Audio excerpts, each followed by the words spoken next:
mostly built in China. Actually, all of them are built in Asia. And they have a design life of 14 years, like I said. And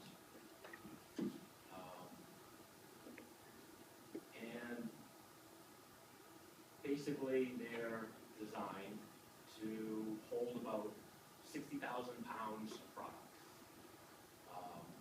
So they're also built to stack, right? So the way they stack them is on the four corners. And so all the weight is transferred just in the four corners. And if you imagine that the bottom one has 10 of them on top of it, with 60,000 pounds in each one, each container weighs 9,000 pounds. So you're really talking 70,000 pounds, sometimes 80,000, depending on the pack. So they're traveling on these ships. The bottom container is going to have almost 1 million pounds on top of it. So every container has to be designed to support 1 million pounds on top. Now, there's no house in the world built to withstand 1 million pounds. So these containers are way overbuilt as far as the housing industry goes. So this is the way they assemble them. Basically, all of the weight, all of the load is transferred in the corners. Right? So they're actually just up maybe an inch or two from the bottom, and they stack only on the corners. And the shape of it makes it rigid. The siding isn't structural. What it is it's only for shear force to prevent it from twisting. So when you cut it open, you're really not compromising the structural integrity of the structure. So this is what it looks like without the sheathing, without the corrugated steel. It's got forklift pockets underneath for a fork truck, or you would have a crane, just hook them up in each corner and basically toss them around. So crane operators call them sea cans because basically they're just giant cans full of product. And basically they come over on ships like that, sometimes 13 high, and they sit in ports completely empty because of the trade differential that we have between the U.S. and China. So instead of shipping them back empty, they sit empty in ports, right? So they basically, a lot of times, they'll make one journey from China, and they'll sit in our ports for years rusting. Now, it obviously takes a long time for them to rust, so they'll either sell them, they'll rent them. When I came in here, there was 3 of them sitting right outside used for storage.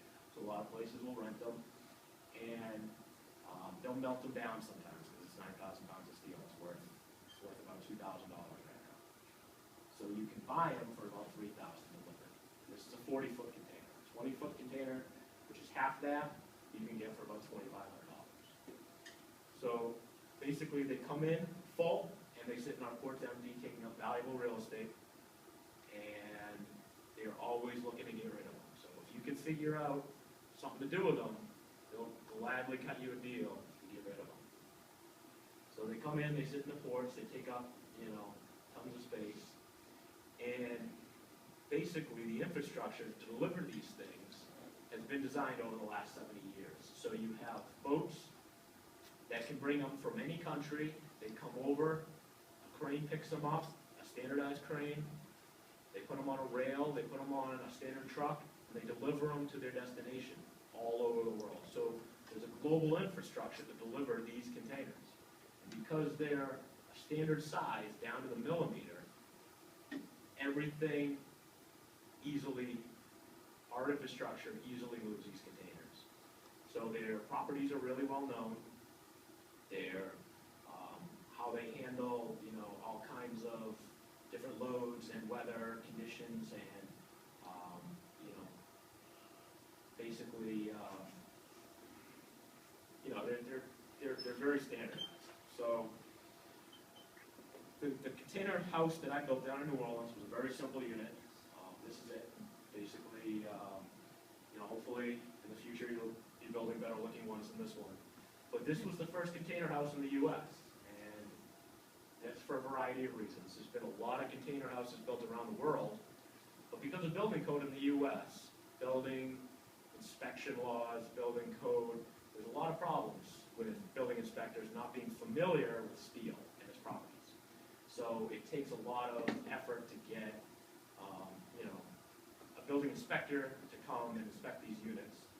So that's been the problem in the US, but in other countries, especially third world countries, where building code doesn't exist, practically, it's very easy to throw one of these up, and they're used all of the time, because they come basically watertight. So they're watertight, they're termite proof, they're pest proof, they're fire resistant, they're hurricane proof, they're nearly tornado proof if you anchor them correctly. They can withstand a tree, and they don't rot. There's a lot of great properties inherent to shipping containers. So this is the unit, basically finished, almost finished. This is after about 5 hours worth of work. So this is what the lot looked like. Basically, you have the foundation, which is just columns. This one, they actually sunk like telephone poles into the ground by vibrating them, because it's a sandy soil, alluvial soil. So what they do is they vibrate these 30-foot wood posts into the ground, and then they put these concrete piers on top. And this is going on at the same time that they're building the unit in the factory. So that coordinated effort allows to cut the building time in half. So you have basically a foundation going up in about 30 days, while it's taking about 30 to 60 days to build it in the factory. And a house, obviously, you can't do that. You have to start with the foundation and then move on to the house. So another benefit to having this type of foundation is that you don't have to spend $40,000 to $50,000 to excavate like a standard foundation, a standard basement. All you really need is building piers. And what they do is they just embed a piece of steel on the top of each column that's tied to the rebar that's inside, and they're going to weld the container to that. So the containers will start in the factory. This is the company that I worked with, Mega. They're a Toronto-based company. Now, there's a few companies that do these, and they're all outside the U.S. They're not inside the U.S. So there's Mega in Toronto, and there's a couple in Europe, Australia, and Costa Rica. So this is what the unit looks like after it's sided, and then they wrap it up, basically, to ship it. So it's all built in a factory, and they wrap it up, put it on the back of the truck, and deliver it. And you need a crane, obviously, to pick it up. But a crane isn't as expensive as most people would think. How much do you think a crane costs for the day? To rent the crane for the day. To rent that crane for the whole day. $600. $3,000 is a really good day. Okay. It's about $2,500 in New Orleans. So obviously it depends if you're in Manhattan, it costs a little bit more. But So the same as the unit, I mean, in a way, you could buy a shipping container or rent a crane for a day for about the same amount. that's a good one. But the idea is basically that instead of spending $40,000 on a foundation, a full basement, you can save about 80 to 90% of that by just renting a crane and using piers. The foundation is an interesting thing. I'll get to that. There's obviously a lot of options as far as supporting these units, because they really only need to be supported on the four corners. So remember that. They don't need to be supported the whole length like a standard stick-built house. So obviously, when you're delivering a container and using a crane, you want to make sure there's no trees or power lines in the way. That wasn't done. It took about an hour to cut this limb down. And then they set up the crane, and your girlfriend locks off traffic so you can back the truck in. The truck basically, they made a mistake. We made a mistake when we were doing this. They decided to use spreaders and pick it up from the bottom. So obviously, you learn as you go, and that's part of building a container house, is that you're doing something, you're pioneering an effort that's never really been done. So we made a mistake and we picked it up from underneath. And what do you think happened? What could possibly happen when you pick it up from underneath instead of picking it up where it's supposed to be picked up on the corners? And then it fell. It flex. Yeah. So obviously that's not good. But it also causes another problem. So they have these things called spreaders, which keep it from squishing the container just spreads the connection. And they pick it up and they basically drop it on the foundation, just like that.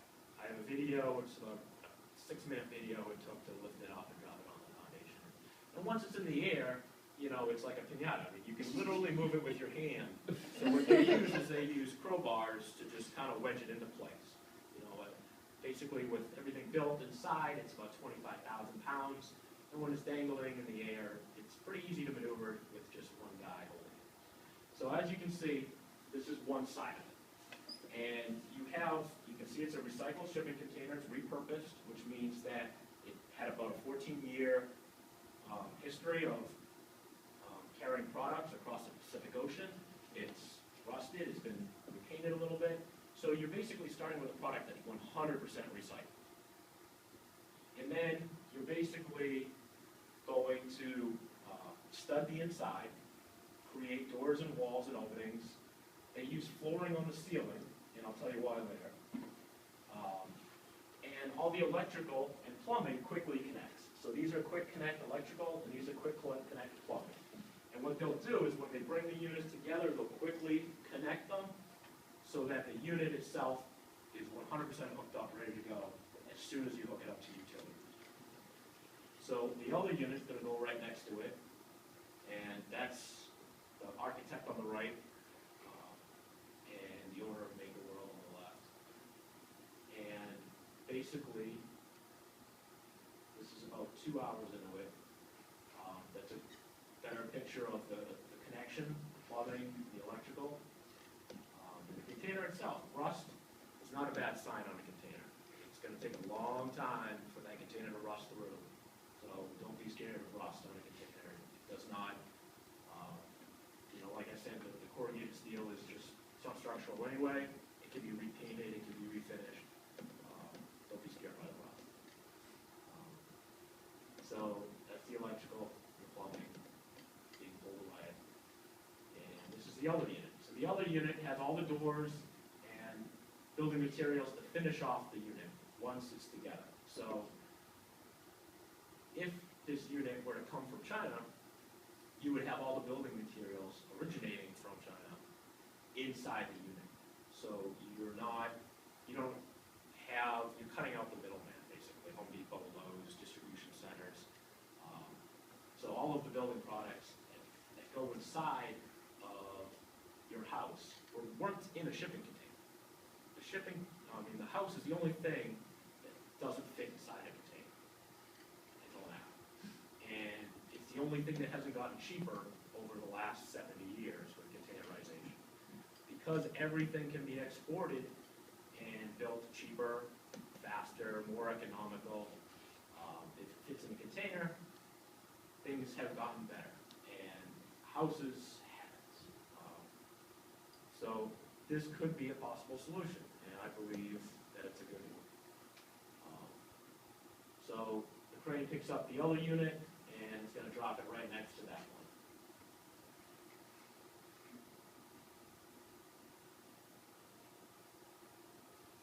So here's the other problem that we ran into. When you don't pick it up from the top, where it's supposed to, how do you get the straps up, right? So the straps kind of got caught in there. So that was kind of an issue. But ideally in the future, you would pick it up from the corners. The reason we didn't was because the roof was finished at the factory. So the corners were covered over by flashing. So obviously that was a mistake by the architect in how he wanted it, done. So that's the architect right there watching his baby being set down. And the two units will come together with all the plumbing already in there, and it'll become watertight with a rubber EPDM mat that's going to be flapped over one side and flapped over the other like you're wrapping a gift. And they're going to slope the roof so water will drain off using basic styrofoam. So Is that the styrofoam panels? this is just styrofoam panels that are really cheap just for insulation, and what they're gonna do is they're gonna put a 3-inch slope Yeah. across, so on one side it's gonna be higher than the other. So it's barely sloped, just to shed enough. Just to shed enough water. So, obviously, that's not the best solution, that's the cheapest solution. So that's what they were going for. And, you know, that's the architect. Basically, this unit, being the first, had a lot of complications and a lot of problems. And, it ended up costing about $100,000. So if it were mass produced, it could be easily cut in half, probably less than that. But as far as price goes, $100,000 for a condo is fairly competitive. So there it is again, and this is the unit together. Basically, they didn't side the ends because once you put them together, you side over it, you don't see the seam. And that's the other end of it. It took about 4 hours to side it. Basically, they just used strapping on the outside of the container. You don't want to puncture the actual container because it's watertight. So they weld something onto it and then put strapping, and then they use basically pressure-treated decking for siding, which is basically the cheapest solution they can come up with. Did they add any other insulation, or is that in the interior? So on the interior, they are spray foam insulation. So what they do is they stud with 2x4s, and they use spray foam insulation. They put the plumbing and the electrical on the inside. But there are other options to do it on the outside. So some people will put the framing actually on the outside of the container. Different people have different philosophies on that. But the actual containers are welded to piers, and not even a hurricane can pull these things out of the ground. They're 35 feet deep. And the roof is made watertight using the EPDM rubber mat. It was supposed to be white, but it came from the factory black. I'm sure you can guess why that's not a good idea to have a black roof. But it's cheaper, so that's why I ended up having it being that way. But this is basically, you can see the pitch. It's just a little bit of a pitch, enough so that water's going to flow down and go out that little hole on the end. So obviously, this is, you know, as bare bones as you could get. You know, this is not, you know, something that's been done before. So in the end, you take a picture and you prove that you're there. So I have the same shirt on because this is the only nice shirt that I own. But it's proof that I was there, and that's what it looks like basically when you're done. So you basically hook up the utilities. Don't forget about the utilities. You have electric, and then you have water and sewer that usually come in underneath. So you always have to hook up to utilities. And so they have all the units. This company made the world. This is their 320, which is 2 side-by-side 20-foot containers, and it's basically like a cottage, right? So you have a living room, bedroom, kitchen in one area, and then you have a bathroom. And it's basically 320 square feet. Each container, a 20-foot container is 180 square feet. 40-foot container is 320 square feet. So this is 220 side-by-side, so you're not cramped. And this is an actual 320 that they built in Canada. So they have a basic foundation, you know, a regular foundation, not a basic foundation. But, that's what the 320 would look like with the decking. And this is actually corrugated steel with decking on it that they peel back. So if there were to be a storm, they could basically pull it up, and it would be like hurricane shutters. So this is their 960 unit, which is 2 40-foot containers on the bottom and 2 20-foots on the top. And obviously, you can imagine there's a lot of possibilities as far as what you can do with the roof space. So these are Photoshop. Yeah, these are renderings, right? These aren't actual. So this is their 1280 model. That's 4 40-foot containers. It's $128,000. And you have urban infill, basically. You know, if you're in an urban environment, you can make condos out of them. And you make bigger condos out of them. And you can make guest houses out of them, like in your backyard. And one of the best properties is the strength of the roof. So a green roof is very easily done. You know, you can add a foot of a heavy soil, and you're not going to compromise. You're not going to need any structural supports to guest house in maybe someone's backyard that could be bought online and delivered. This is just an outhouse, you know, it's a shower maybe attached to an outdoor pool or a sauna. This is a unit that was very basic, done in the middle of nowhere, but it's, I don't know what the right word is, modern? Sure. Okay. So this is, you know, you can make them very simple, you know, like this. This is the most simple. You have 3 20-foot containers side by side, and you can close the steel doors if there was a hurricane or a tornado, or let's say you're leaving and you want to lock up. It's pretty easy to, you know, lock these things up, and you can put any kind of roof you want on these things. You could make little habitats. There's a mobile hotel called the Snooze Box in England that can set up in 48 hours for festivals. And they're basically modules just like these. So this is some office space that was built out of containers in a city. And this is in, I think, the Australian outback.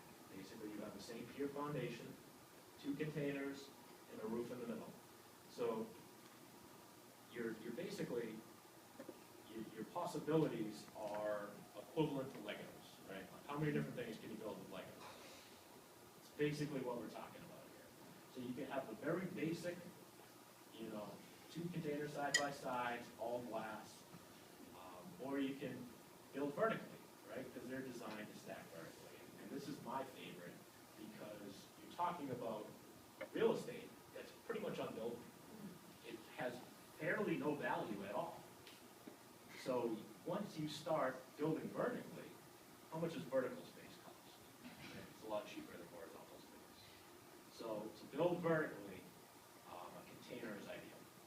And this is just carved into the side of a hill. It's basically supported on these outside corners and by the hill on the inside, and then it's 3 containers high. So one of the things you want to basically be thinking about, and I'm sure you have been thinking about, is how you're going to stack them and what kind of siding you're going to use. So you can use anything from cedar to slate to pressure treated. You can use bricks. You can use mortar. You can basically create siding out of almost any material. Anything you can think of that you can put on a house, you can put on a container. So this is cedar turned sideways. So it's like a 2x4 that they just turn sideways. And it's going to allow sun in, but not too much. And cedar has great properties for siding. It's termite resistant and rust expensive.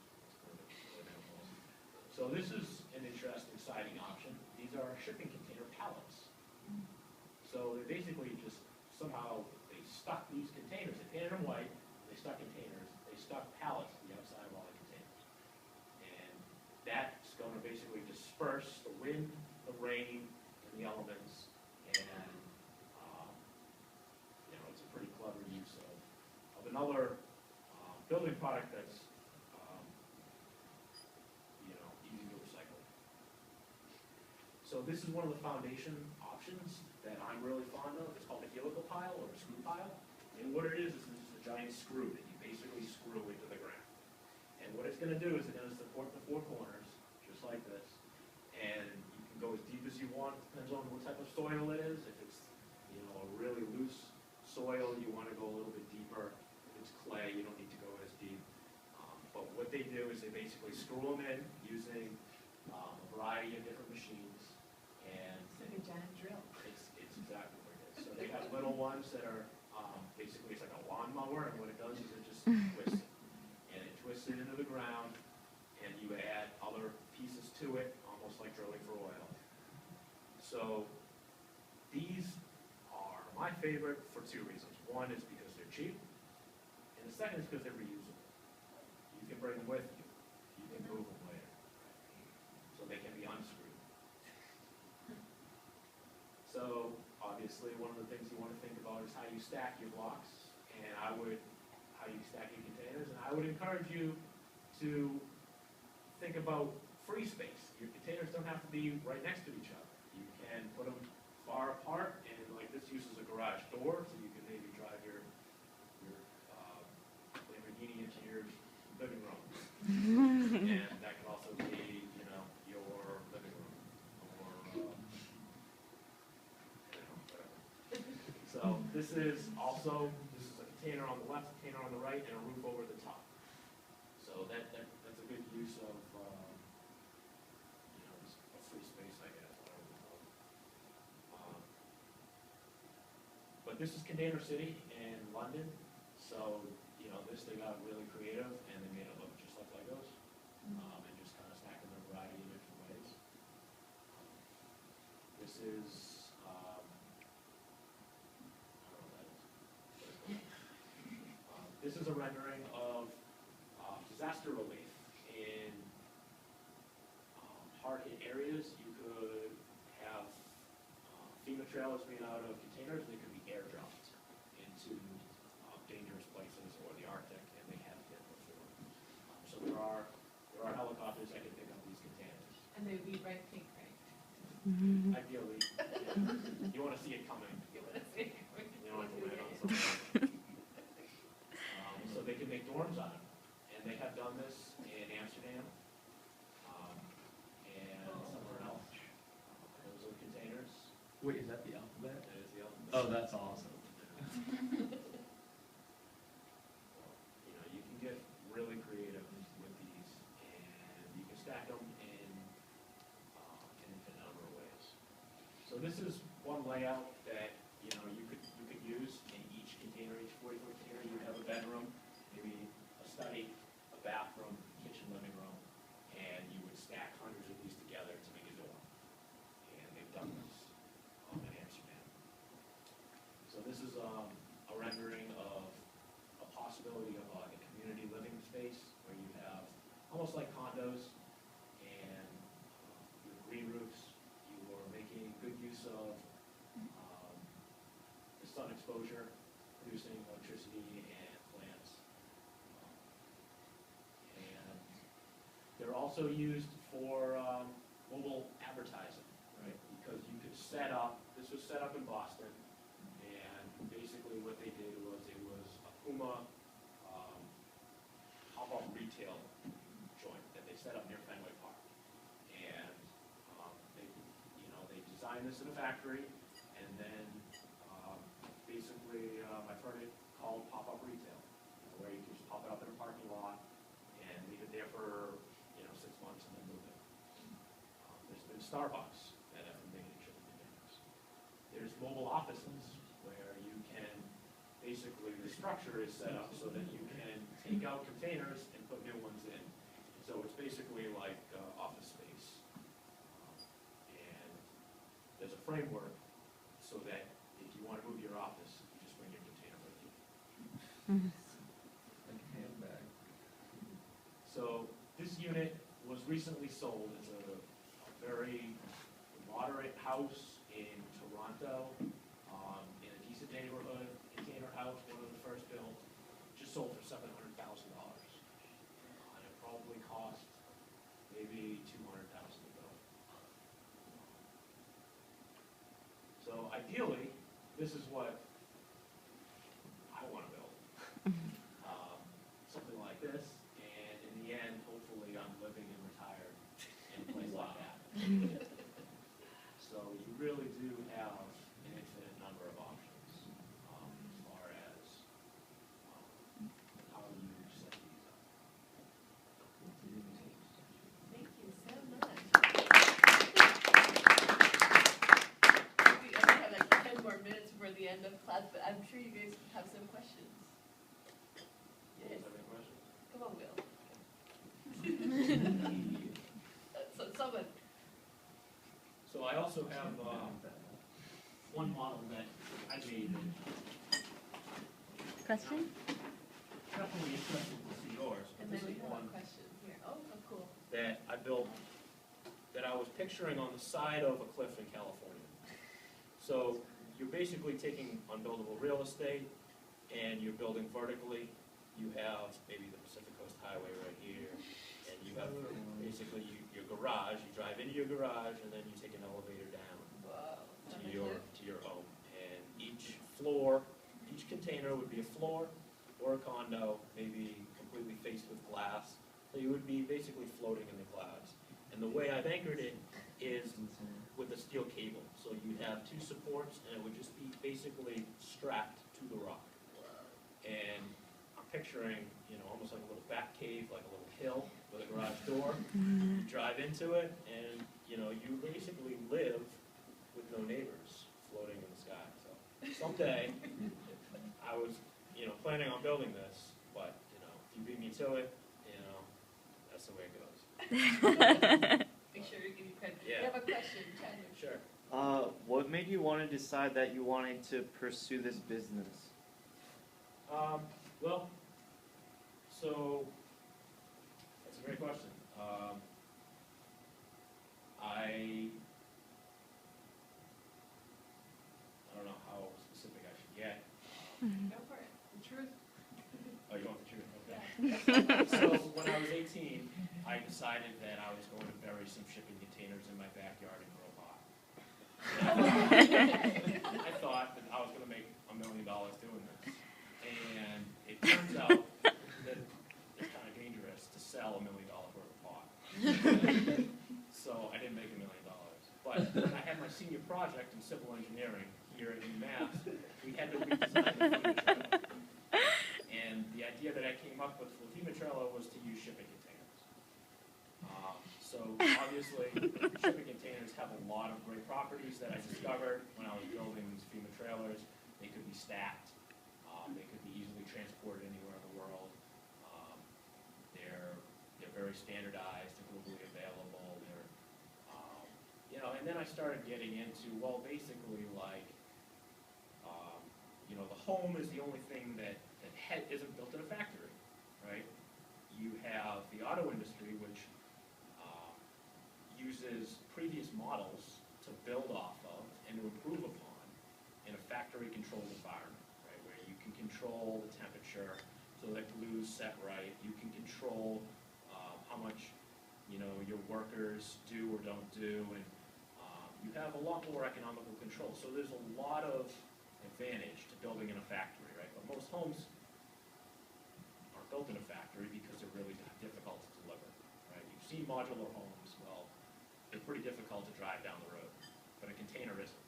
So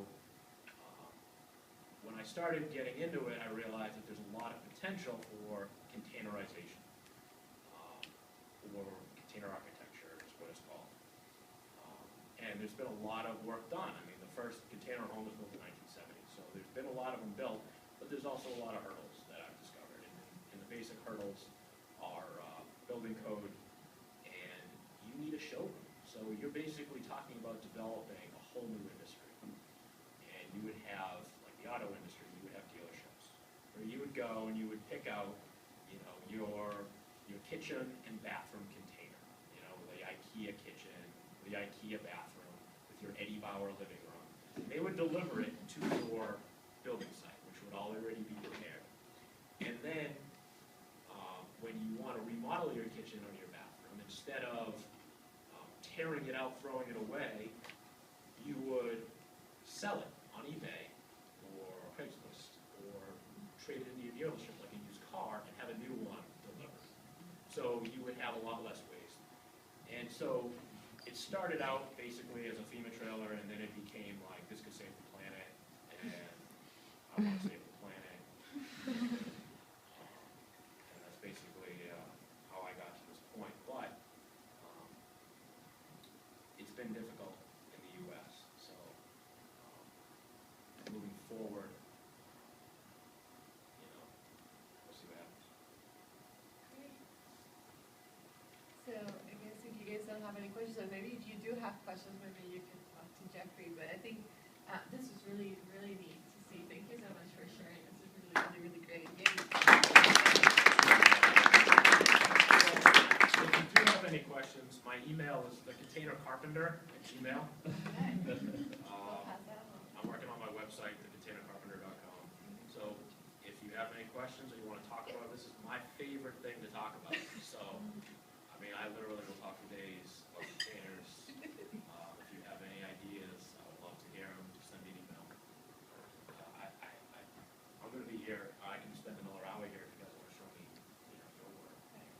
whoever wants to stay, they can stay. You certainly don't have to. I don't know if you guys do have a college thing, right? This afternoon. It's no pressure, but yes, they would be really hard. All right. Well, thank you so much. Why don't we just try to